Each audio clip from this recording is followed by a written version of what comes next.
Hello and welcome to this video. Today we are discussing a very interesting topic as far as leadership and management is concerned, and that is how to avoid micromanagement.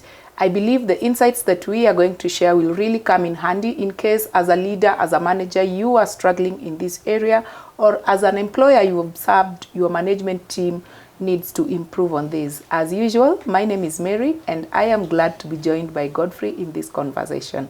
Thank you, Godfrey, for joining. Pleasure being here, Mary. Yes. I know every time micromanagement is mentioned, sometimes we perceive it to be a bit problematic. So what could be problematic about micromanaging? Yes, Mary, no one likes micromanagement.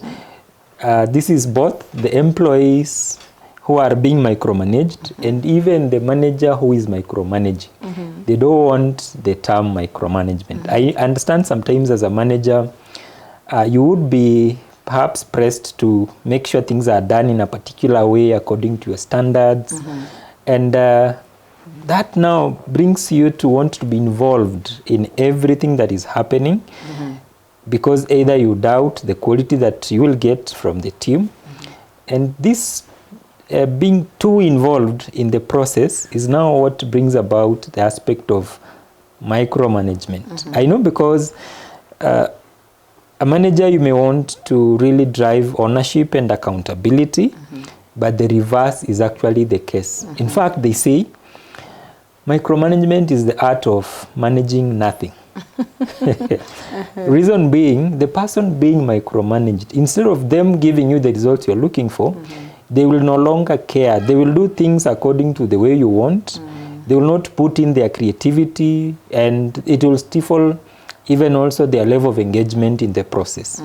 Yes. Wow. Out of your experience also as a leadership coach, I know this is an area of thought for you. How then can managers avoid micromanagement? Maybe you can share with us a few tips. A couple of tips, Mary. I will share 6. One is that as a manager, why are you struggling with letting people run with the show? Why do you want to be involved? Is because you are in doubt of their capabilities. So the first thing is set clear expectations with the team. Communicate to them what exactly you want to get out of the delegated assignments or whatever the duties that the staff is doing. Secondly is delegate with the intention to empower. Meaning delegate the task and alongside also delegate some level of authority. What can the staff do or not do? In that way, they'll begin to learn to be accountable to what they are doing and how they're doing it. Thirdly is provide regular feedback. Where you're struggling that you want to come in actively, now give feedback that, Mary, this is what I'm not happy with. I would want you to do it this way so that now Mary knows what to be done. Next is encourage open conversations, open dialogue with your staff. When they are not sure of what they should be doing, can they consult you without being reprimanded or being seen as incompetent? And something else worth mentioning at this point is that we are looking at you making a shift from being a manager to being a leader. Micromanagement is a management aspect. So you knowing when to lead and when to manage can also come in handy in terms of avoiding micromanagement. And finally, something else that someone can do is to join the program that corporate staffing has put together. We empower managers for them to be leaders. And while at it, it's good to mention that for you to be a performer in your role as a manager, you need to be very good at management. And for you to be effective at it, you need to be a leader. So anyone watching us, Mary, I would encourage them to join the program. There is a lot more to share that micromanagement will no longer be a problem.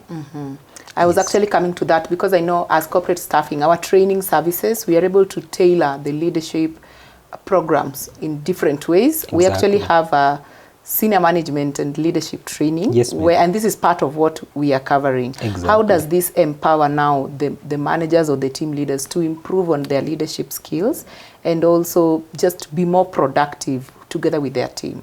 Yeah, Mary. So how we go about it is that we take a reflective angle to it, whereby as a manager, you step back and look at what am I doing? What is taking up my time?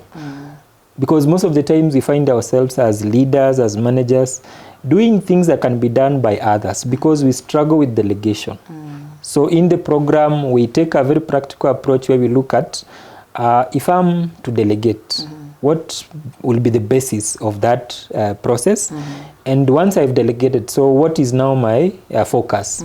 My focus is to take care of the team that takes care of the results. Yes. I actually like what you mentioned. One of the tips that you need to delegate with an intention to empower. Exactly. I think that is where also most managers get it wrong, and then micromanagement comes in. Exactly. Wow. Thank you so much for sharing. Welcome, Mary. Indeed, when it comes to mastering the art of how not to micromanage, considering a leadership and management skills training will really come in handy. And the program that we offer attracts leaders, managers, senior executives from different sectors, and they are able to share their own experience as far as effective leadership and management is concerned. And that is why we encourage you to click the link below, join the so many other professionals who have already signed up for our upcoming intake. And if you are an employer watching this video, the beauty is that we also customize this training to suit your management or leadership team.